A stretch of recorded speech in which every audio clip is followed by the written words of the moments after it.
Greetings, class. My name is Kenneth McCoy, and today I'm going to be talking with you about the Air Force Suicide Prevention Program. In 2019, the Air Force had unfortunately suffered the highest suicide rate it has ever faced in the last 17 years. Losing 78 airmen within the year has grabbed not only media attention, but also higher leadership attention, where the Chief of Staff has ordered the Air Force to revamp their effort to make airmen more resilient. The two ways the Air Force is addressing this by reattacking new methods to get airmen on board with the suicide prevention program, and the Air Force is taking measures to change their culture that has direct impact on suicides. The mission of the Air Force is to fly, fight, and win in all of air, space, and cyberspace. However, the Air Force, to accomplish their mission, it requires every airman to be on board to do their jobs both home station and deployed. If someone was to take their life, the ripple effect has results in the Air Force not being able to effectively complete their mission.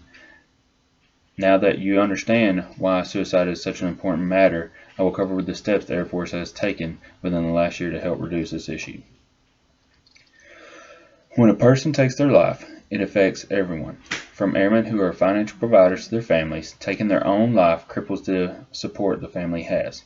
It forces spouses to now be the sole financial supporter, leaving families to struggle with debt and day-to-day necessities and figure out how to continue to pay for all living expenses.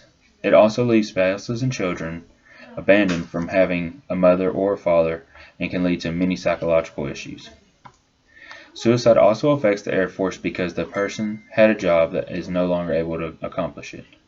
This forces other airmen who are also affected with the loss of their coworker and dealing with possible psychological issues to not only perform their duties, but also attempt to complete the other person's task as well.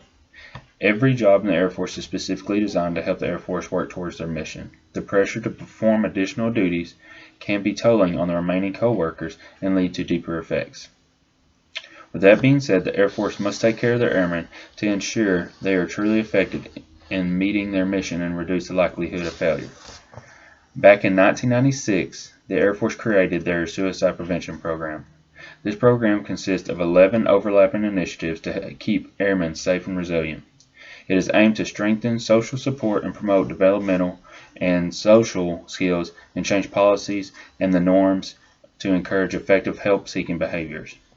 Although this has been in place for some time, this is one of the main focal points the Chief of Staff requests the Air Force to review with their personnel. As a result, base hotlines were installed, resiliency down days were reformed, and allowed airmen to go to classes and workshops during the work hours to discuss specific topics that lead to fundamentals that help address life issues. In addition, online courses were available, and both chaplains and therapists now are more present in the workplaces. The second step the Air Force has taken to change the culture of suicides, they have approached this by reinforcing the enlisted force structure, also known as the Little Brown Book. This book has been placed for some time for the main purpose and focus for airmen to be censors. This means that not only is it leadership's job to prevent and detect suicidal behaviors, it also allows everyone's job to prevent and detect suicidal behaviors. They have tied the tools in this booklet as a new acronym called ACE. ACE means to ask, care, and escort. If an airman of any rank believes someone is contemplating suicide, they are required to ask them similar questions such as, "Hey, are you possibly thinking about suicide?" or "Hey, you seem a little off. Are you okay mentally?" Next, they are to care for the individual by listening to them and try to get a deeper understanding of the issue. Lastly, if you believe that they are suicidal from the conversation of the airmen, it is your job to immediately escort them to proper help.